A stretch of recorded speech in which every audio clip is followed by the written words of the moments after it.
You're watching Newzroom Afrika on channel 405. Welcome to yet another edition of This Week in Politics. My name is Vuyo Mvoko. Thank you for watching.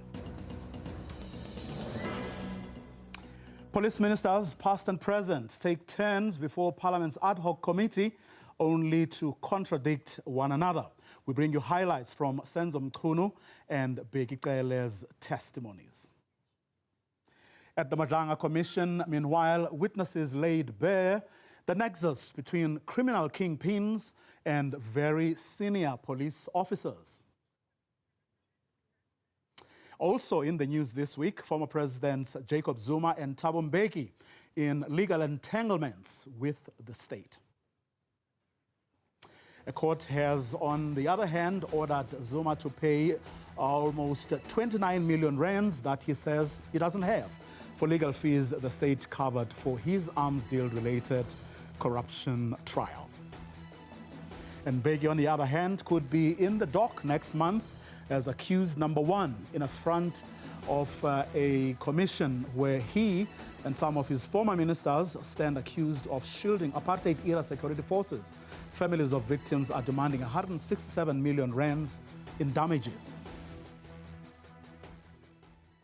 And as for the party the two presidents once led, the ANC, it has some tough decisions to take. All consequences of electoral losses that the ANC suffered last year, both in Gauteng and KwaZulu-Natal. We'll also bring you some highlights from the inquest into the deaths of the Credit 4, which continued this week at the Cibia High Court, where proceedings are revisiting the brutal 1985 murders of anti-apartheid activists Matthew Goniwe, Fort Kalata, Cele Mhlauli, and Sparo Mkhonto.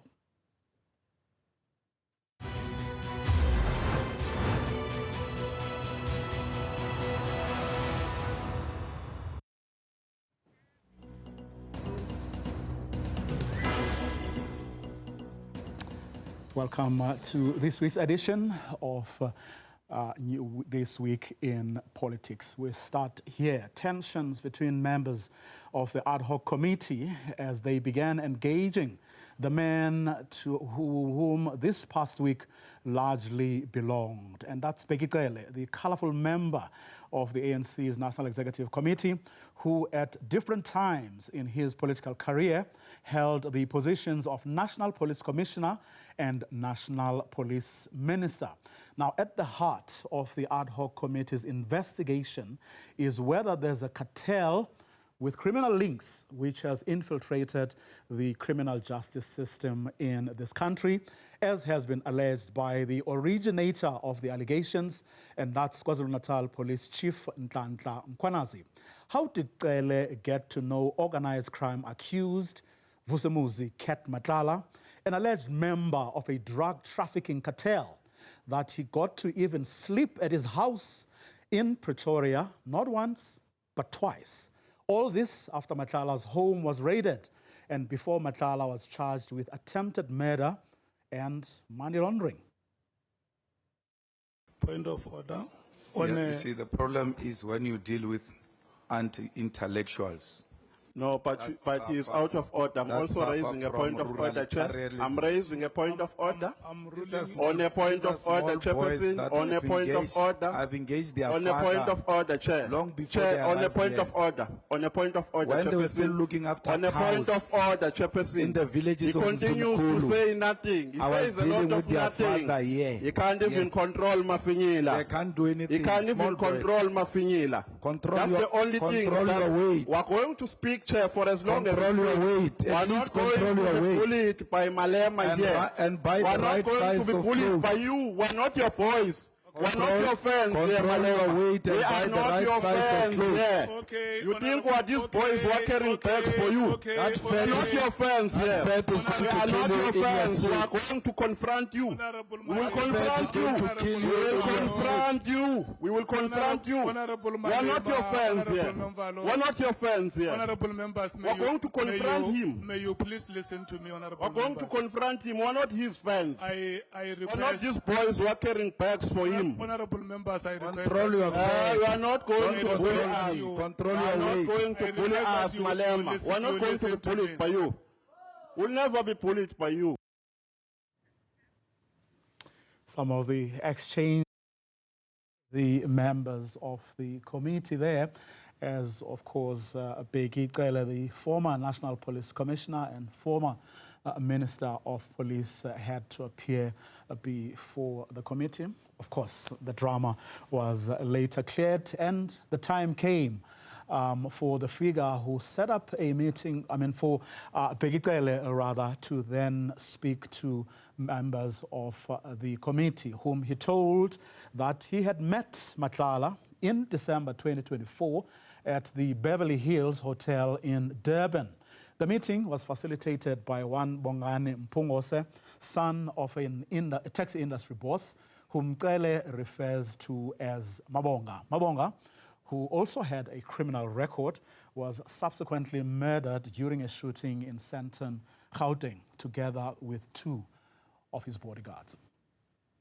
But you know Kat Matlala? Very well. Okay. I think When did you first meet Kat Matlala? I met Kat Matlala in December Of? last year, 2024, 2024. That's the before first the time. directive. That's the first time I met Kat Matlala. December 2024. I can't remember the date, but it was after the raid. The raid on the 8th or the 6th, the 6th of Yeah. December. Because that's one thing that brought him to me. So what is there a connection between the raid on 6th December, where we know There are that issues. Issues that he raised to me about the raid. Mbeki Cele on the meeting between him and Kat Matlala in December. Well, according to Mbeki Cele, at that meeting, Matlala told him that he had met with both Mchunu and Bheki about funding projects and the campaign of Mchunu, who apparently wanted, or perhaps still wants, to be ANC president or deputy president. While I speak to Kat, Mabonga is part of facilitation of the meetings. Okay. Now, as Mabonga dies, I don't have number for Kat, and it doesn't have number for me. And the one question that was asked by the journalist is that Kat is my friend. He asked two things: that is my friend and a business partner. That is the News 24 journalist. I said to the journalist, I don't have a friend called the Kat. I don't know his house. I don't know his wife. He doesn't know my house. He doesn't know my wife. Doesn't know my family and all. So it can't be my friend. He's an acquaintance because we talk to him about issues. Cele told the committee that Matlala also told him that he had been caught in the crossfire between two warring police factions and needed the former minister's help. Cele told MPs on Thursday that Matlala had also implicated Deputy National Police Commissioner of Crime Detection, and that's Shadrack Cibia, in wrongdoing. Cele said Matlala claimed that Cibia wanted him to lodge a complaint about a raid that happened at Matlala's home on the 6th of December last year, before his subsequent arrest in May. Cele told Parliament that Cibia then asked Matlala to sign an affidavit saying a Rolex watch and jewelry had been stolen by the counterintelligence officers who conducted the raid at Matlala's house and who were political killings task team members deployed to Gauteng. At the Matlanga Commission on Friday, A witness had this to say about that. Upon us interviewing him, he indicated that for the same watch, he had realized that the likes of Minister Mchunu and Lieutenant General Cibia and his team are using him to fight their own battles, and they are not assisting him in any way. So therefore, he proceeded to KZN and met with the former minister, Mr. Mbeki Cele. And on that day, he said he was wearing the same Rolex watch, and he showed the former minister, Mr. Mbeki Cele, the same watch to say that this is the watch that General Cibia and his allies wants him to open cases against the police for.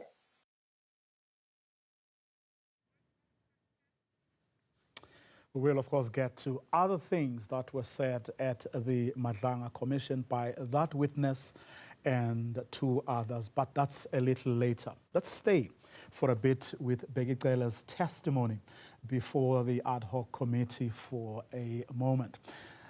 For the person who was there when it was set up and who gave reports on it, none of the deliberations in Parliament would have made sense without a considerable amount of time being spent on the history of the political killings task team, its inner workings, all the way to how Senzo Mchunu last December wanted it disbanded immediately.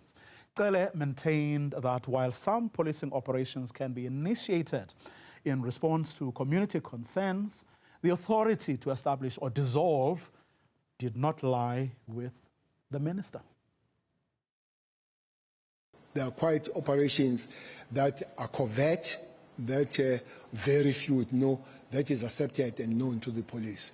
And there are those that they can be initiated by the minister because the communities have raised that issue. But the minister cannot go establish or disestablish. So you still have to go through the National Commissioner for establishment and disestablishment. So there are few of those that I will remember. By the way, this one is part of it, though on a larger scale, because it was announced by the president. This structure had to save lives that were lost because of the political office across the board. There are quite number of councillors that were killed. I have mentioned that from ANC, from IFP, from NFP, from ACDP, from DA, and from EFF. So then you are putting the stop on the thing. But not only that, you must also put the stability so that there is no reversal on that kind of thing. For me, if you ask me, I would not have dissolved it. Even if I had any wish of dissolving it, I would have followed the steps that we have followed to establish it. Now, earlier in the week, ahead of Cele's testimony, Mchunu had once again defended his decision to disband the PKTT, denying any links to any drug cartel or that cartels influenced him. He went on to defend his decision to disband the PKTT. The observation that I made was that you would no longer comfortably spend these amounts on accommodation, spend these amounts on vehicles, spend these amounts on other related activities like S&T and related matters, on the task team, that is the National Political Killings Task Team, spend so much, even on accommodation, when in fact you are not spending something similar on organized crime, even in KZN, serious and violent crimes, even in KZN. You are having difficulty to explaining your sending dockets in South Africa at the moment. Serious difficulty. You are unable to. And other areas of work, why there are no vehicles and so on. Remember, the expenditure that you are doing in political killings task team is the same amount that you should be doing all over, but in an even way. I derive a lot of confidence that Gauteng organized crime were the ones that initiated investigations against these syndicates, if you call them syndicates, or criminals. They were doing that. Okay, that's one. Two, they moved on very well with their investigations and their arrest. And there is nothing until 10 people come in to assist them. And for some other reason or reasons, there is a directive. Now, if there was that intention and anybody could then want to say, we're using him, why didn't they use me if there was that possibility before the directive? Why couldn't they say, hey, there's this development and let's use minister to stop whatever was happening with those that were being arrested, were being pursued and so on. Looking at all other factors that have gone through, budgets, structures, all of that, I then made that observation that we need to review, as I said in November in the two meetings, and seeing also that this was never meant to be permanent, and there have been extensions. So that they did work in the context of what they were dealing with, and I do want to emphasize for our consciousness that they were dealing, the other context that is important to note is that there are many killings in the country and in KZN, far more than those that were dealt with by political killings.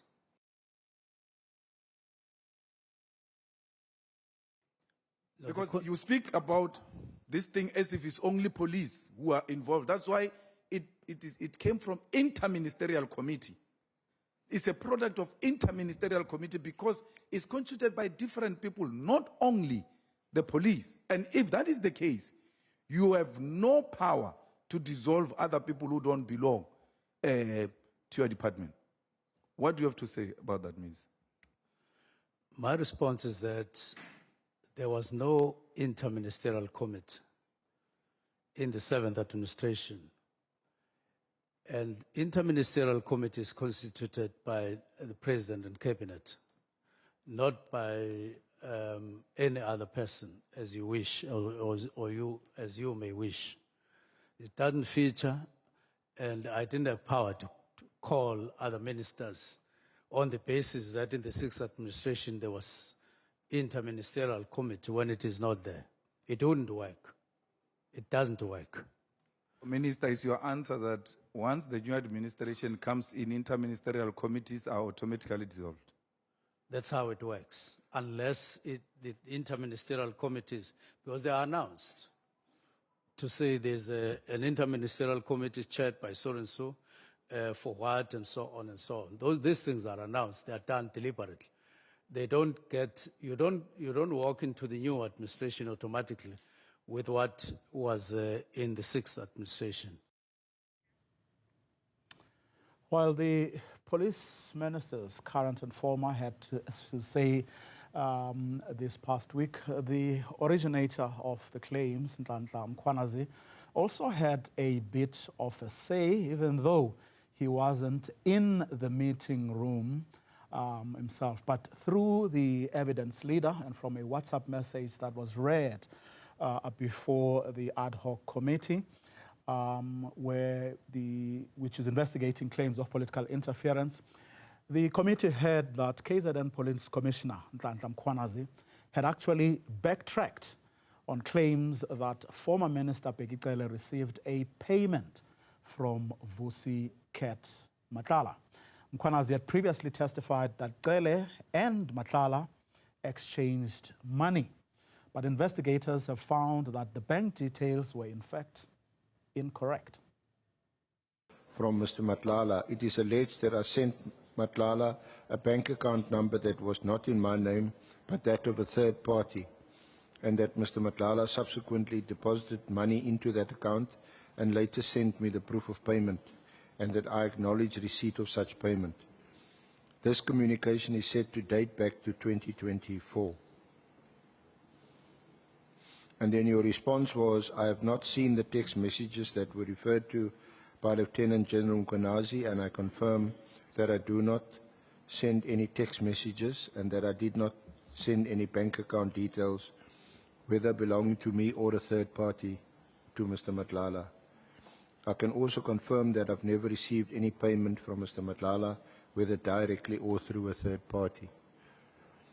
Now, you don't need to respond, because just before we adjourned, we received a text message, and subsequently we had a short conversation with Lieutenant General Mkhwanazi, in which he says that this allegation is withdrawn.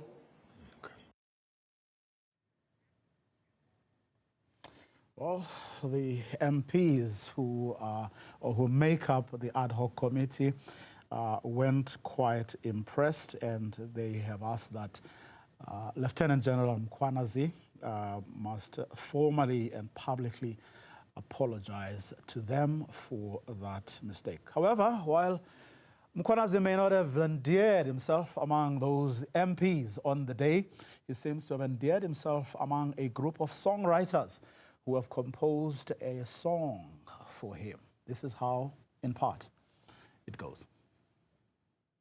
In a land of shadows, where truth was afraid, you lit a fire that darkness couldn't fade.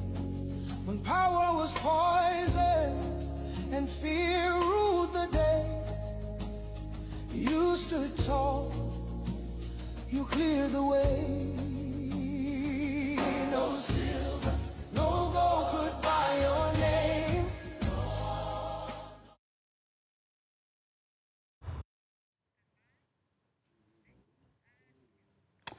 Welcome back. You're watching This Week in Politics on Newzroom Afrika channel 405.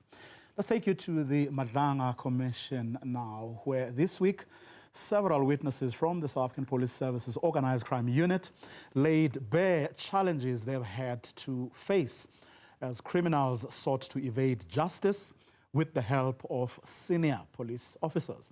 Witness A on Tuesday broke down as he called for urgent intervention to prevent criminal and political interference within the SAPS. In his testimony, he said the level of interference in police work could lead to a collapse in the law enforcement system. As an example, he detailed how the arrest of alleged murder-accused Katiso Molefe in December last year inadvertently revealed his extensive connections within law enforcement. Junior Kumalo was there.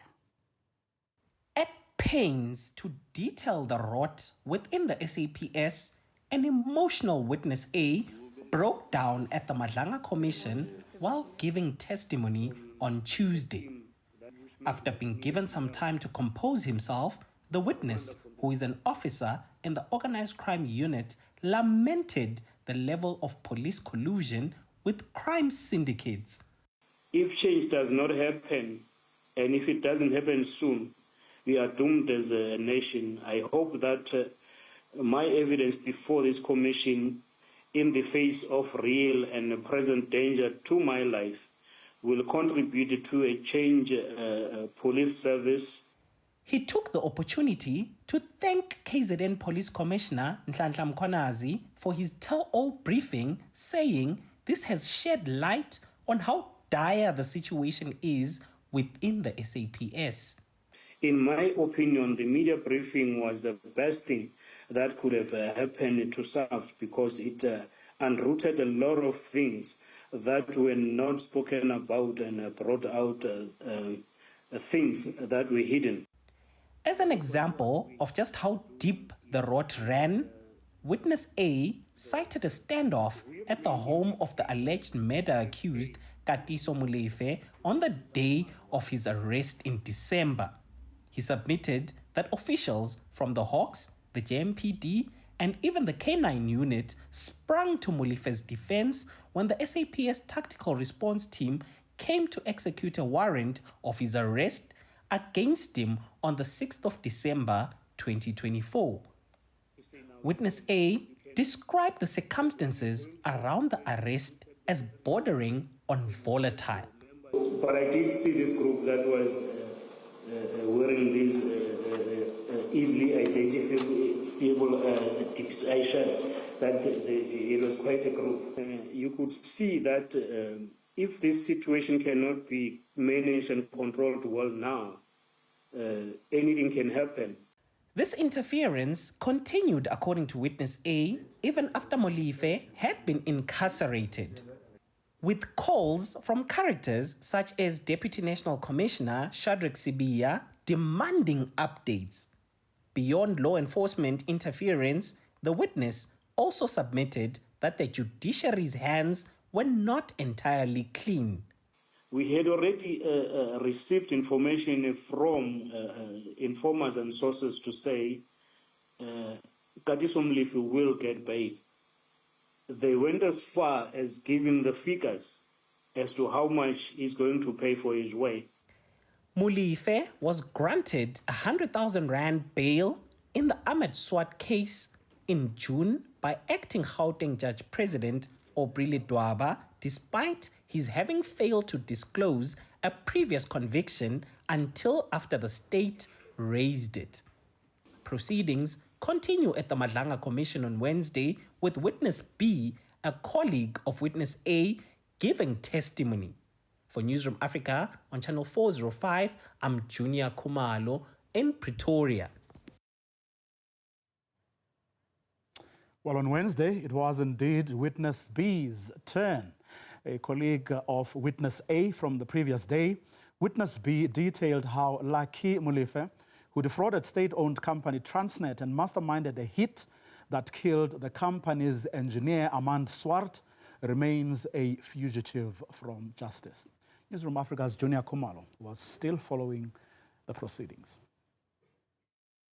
Witness B has identified murder-accused Katiso Molefe's nephew, Lucky, as the alleged mastermind behind the 2024 hit on Vereeniging engineer Armand Swart. Witness B, what's your belief that Mr. Lucky Molefe ordered the hit based on? It's based on this SK tender and the whistleblower, because Commissioner, the actual person that was intended to be killed here is the whistleblower that was blowing the information in this SK tender thing. So unfortunately, we find Mr. Swart being killed, but not the person that was intended to be killed, because now it was creating problems for Lucky at work now that the investigator was busy now needing to have these documents. And the same documents was going to reveal that these two companies that he said they were in competition with SK, they actually non-existent. The officer in the organized crime unit spent the better part of Wednesday connecting the dots.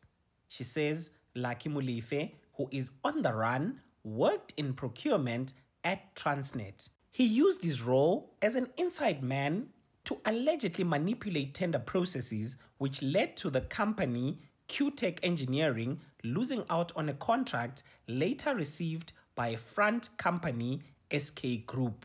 Witness A, who is B's colleague, on Tuesday testified that documents referencing SK Group were found during Katiso Molefe's arrest in December.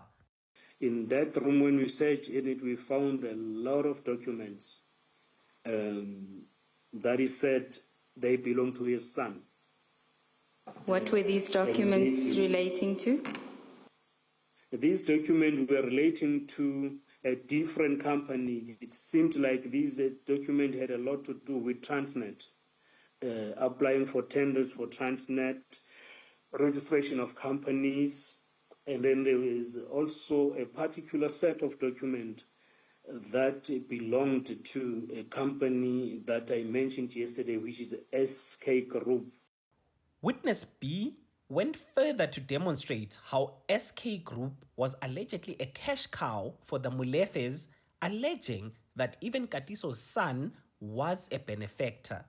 The SK itself, it has its own problems because the investigation has revealed that even there it was a pawn in Lucky Molefe and Thapelo Molefe, who is the son to Katiso Molefe's pawn, because when the money was paid now, maybe I don't know if I'm going too forward, but when the money was paid now to this SK, what happens? It gets paid to SK account, but the whole amount is transferred to Thapelo Molefe's account, and Thapelo Molefe is the one paying people, including the so-called director of SK. Witness B says SWAT's assassination was a mistake. Hitmen mistook him for another employee at Q-Tech Engineering who noticed that SK Group was now procuring components from them and selling them at inflated prices to Transnet. This whistleblower then informed the Public Enterprises Department. This department then instructed Transnet to investigate. It's alleged that Lucky Molefe hired former police detective Michael Puletau and alleged hitmen Musa Kekana and Tiago Floyd Mabusela, who shot SWAT over 20 times. Witness B will continue her testimony. For Newzroom Afrika on Channel 405, I'm Junior Kumalo in Pretoria. On Friday, witness C testified that murder-accused Katiso Molefe told investigators in his court that his nephew, Lucky Molefe, will not be found as long as he is remanded in custody. His nephew, you'll recall, has been identified as the alleged mastermind in connection with the killing of that Vereeniging engineer, Armand Swart. Upon the arrest of Mr. Matlala on the 14th of May, 2025, he was interviewed. And for the record, that interview also was recorded. And with his own mouth, he had indicated that he was persuaded by our General Cibia and the Minister, Mr. Senzo Mchunu, that he register a case against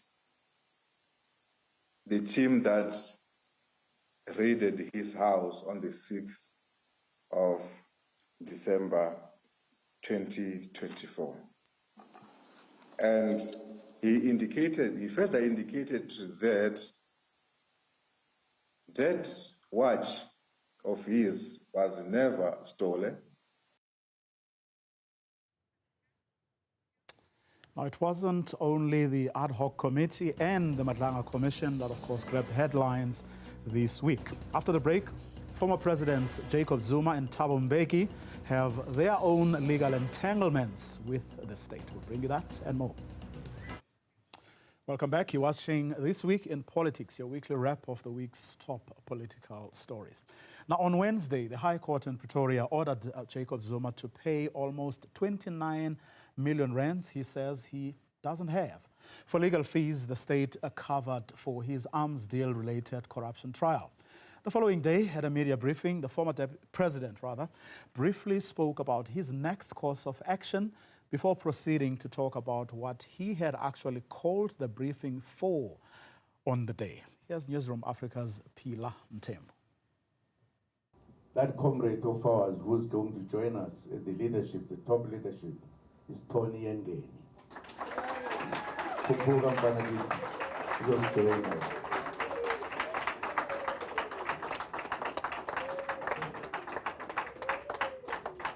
Another addition to the MK Party's leadership bench is former ANC NEC member Tony Ngeni.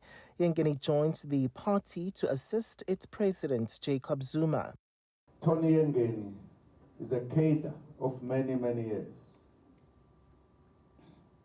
He's a cadre who took a decision to leave the country as a young man, to go and prepare himself to fight, to free the black South Africans in South Africa. Indeed, he did everything that was supposed to be done and added the political education. Ngeni will run party affairs during Zuma's absence, while first party deputy president fully focuses on representing the party in parliament. Here is a man who's going to be working with me in the leadership of this party. We come from very far with him. I trust him as I trust many cadres that I fought with, that I worked with.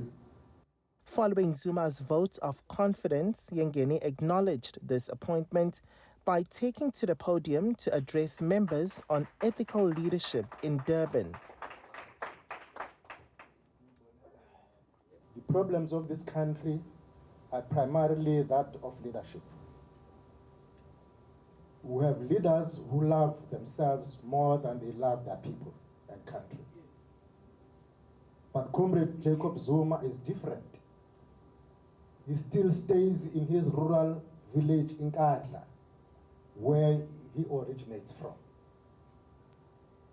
Throughout his adult life, through struggle and sacrifice, he has demonstrated his undying love for his people and country. Zuma also used the platform to respond to the Gauteng High Court's order, which orders that he repays 28.9 million rands that the state spent on his legal fees for his corruption trial. When the matter was discussed, I was not here, I was abroad. I'm going to be meeting my lawyers to say, where do we take the matter? So I can't be answering because I was not there. Ngeni's appointment comes after his tumultuous relationship with the ANC, which earlier this year accused him of bringing the party into disrepute. For Newzroom Afrika on Channel 405, I'm Cele in Durban. Zuma's predecessor, on the other hand, could be in the dock next month as accused number one in front of a commission where he and some of his former ministers stand accused of shielding apartheid-era security forces. Families of victims are demanding 167 million rands in damages. The families allege that previous administrations, including Mbeki's, deliberately frustrated attempts to prosecute apartheid forces who didn't come clean with the Truth and Reconciliation Commission. Mbeki has previously dismissed suggestions that there was ever a pact to shield wrongdoers or that he ever interfered in the cases.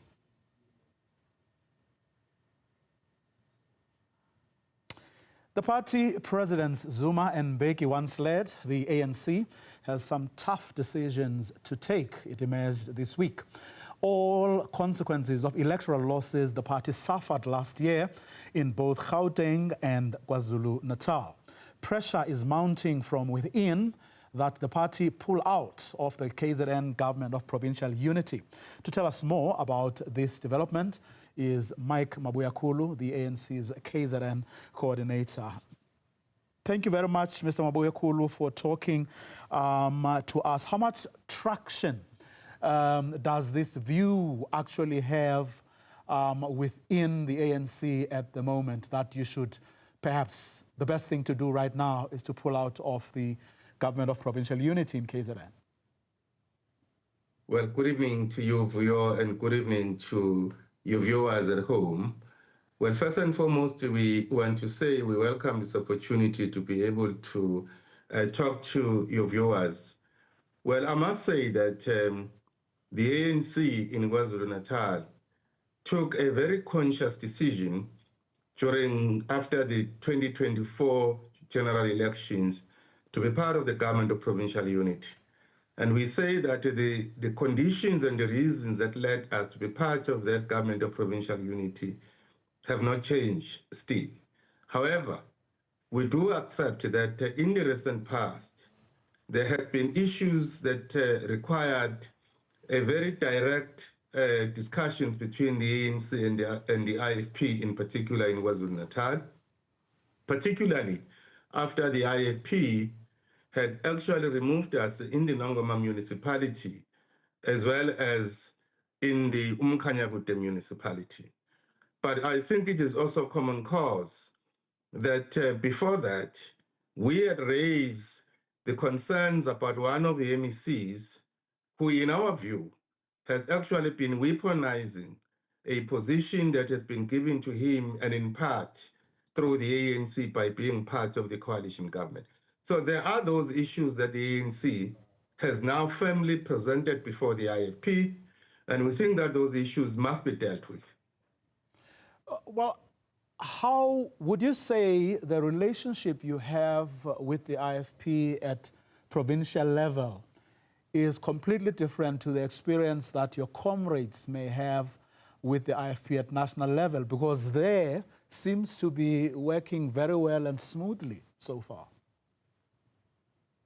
Well, Vuyo, let me say that very clear. It is not the first time that the ANC and the IFP are working in a coalition arrangement. Between 1994 and 2007, in this very province, KwaZulu-Natal, the ANC and the IFP have been able to work in a coalition arrangement. So that has not fundamentally changed. What we need to do, as it may well be expected, that these are different parties, and that from time to time there will be issues that will arise between us. What is important for us is to be able to then deal with those issues. And I think the ANC has put very firmly the issues that requires to be addressed. And I must say that we have already engaged with the IFP, and we've had 2 sessions, and we're now at the tail end of us being able to conclude our discussions. So I will not preempt the outcome of those discussions, or will I actually prejudge it as of even before we present a report to our own structure, a provincial structure. But it is a common cause that the ANC has firmly taken issue with the behavior of the IFP in Umkhanyakude, and particularly we have also taken issue with the behavior of the MEC of Kokta in KwaZulu-Natal. Those are matters that the ANC simply says we will not allow ourselves to be undermined in terms of those issues, and we have firmly presented those issues to the IFP. And I must say that our relationship and our discussions have been characterized by the spirit of respect, but also of understanding where the ANC comes from, and the fact that the ANC is raising these issues very, very sharply. Of course, I mean, this is a hypothetical question. What happens if you don't find one another? What's the likelihood of you working with the MK party in the province? Well, as you would know me, there's no way I am going to get into a hypothetical question and give you a hypothetical response. All I would say is that for the people of KwaZulu-Natal and the members of the ANC and supporters of the ANC, but also for the citizens of this province, we still believe in creating stability in this province. We still believe that the GPU needs to fix whatever the issues currently that have arisen. And that is where we are right now. What then happened beyond that is not something we can be able then to speculate about. The ANC will be able to look at that matter and will cross that bridge when we come to it. And for now, the ANC has taken the bona fides of the IFP by raising issues directly with the IFP in a respectful manner, but equally so indicating very firmly where it stands on these issues. But you are confident that none of your members, including those who are in the provincial executive, have actually brought this upon yourselves. In other words, behaved in a manner that rubbed or that may have rubbed the other partners up the wrong way. Absolutely not. We firmly believe this is an unprovoked action on the part of the IFP, and we have raised it. And as I said, without getting into the details of that, but the ANC have expressed itself quite very, very firmly where we stand, particularly with regard to the issue of Mkanyagute, and we also have expressed ourselves very firmly with regard to the behavior of one of the MECs, whom we have expressed publicly our own displeasure with regard to his conduct in the manner in which we think he is abusing the power that has been conferred to him by the GPU and the GPU partners. Mr. Mabuya, let me thank you very much for your time. Really, really appreciate it. Thank you very much, Vuyo, and thank you very much to your viewers. Of course, in Gauteng as well, where the ANC didn't do well in last year's election and has had to form a minority government. The DA made an announcement this week that they will be bringing a motion of no confidence in the Premier of the Gauteng province, Panyaza Lesufi. Of course, to do that, the DA will need the support of a whole host of other smaller parties who have 2, 3, and 1 MPLs in that province. As you can see in that graphic there, the ANC in Gauteng has 28 MPLs, the DA has 22, EFF 11, MK Party 8, Action SA 3, FF Plus 2, the PA also has 2, and between the ACDP, the IFP, BOSA, and Rise Mzansi, they each have 1 MPL each. So if they really hope that the motion of no confidence in Premier Lesufi will carry, they will have to convince those parties to vote with them. We're almost at the end of to this week's edition of This Week in Politics. And we're going to take you back to the Gqeberha High Court, where retired Lieutenant General Christopher van der Westhuizen, once the head of the Eastern Province Joint Management Committee, appeared virtually before the reopened Craddock 4 inquest. The proceedings revisit the brutal 1985 murders of apartheid activists Matthew Goniwe, Fort Kalata, Cele Mhlawuli, and Sparo Mkhonto. In the 1993 Zitzman inquest, van der Westhuizen was found to have authorized the military signal calling for Goniwe's permanent removal, believed to have triggered the killings, but he continues to deny involvement to this day. Ek het nie die sein behoort nie. Ek het nie die sein geteken nie. Ek het nie die sein gestuur nie. My lady, I did not compose the signal. I didn't look at it, and I did not forward it. I didn't send it. And your claim back in 1992 that you could not recall the signal if it ever existed? In 1992 het ek gesê dat u nie kennis gedra het of die sein ooit ontstaan het nie. Ek kan dit aanvaar. Dit is 7 jaar later dan. Ek kan nie onthou eers dat ek 'n sein gestuur het nie. That is correct. Ek het in elk geval nooit sein gestuur nie. That is correct. So it was 7 years later, and I could not recall whether I did send such a signal. In fact, I never sent such a signal. Now, something that had also attracted my attention in your affidavit is that it stops short of acknowledging that that signal had been authorized by you. You, in fact, instructed Colonel Lawrence du Plessis to author and send that signal. Is that correct? Yes, my lady, I did. And that was in the light of a telephone call that I received from General van Rensburg, who requested some inputs. And then I gave him that instruction, the formulation of words or any additions that I left for him to do. And that's how we come to the end of this week's episode of This Week in Politics. Thank you for watching.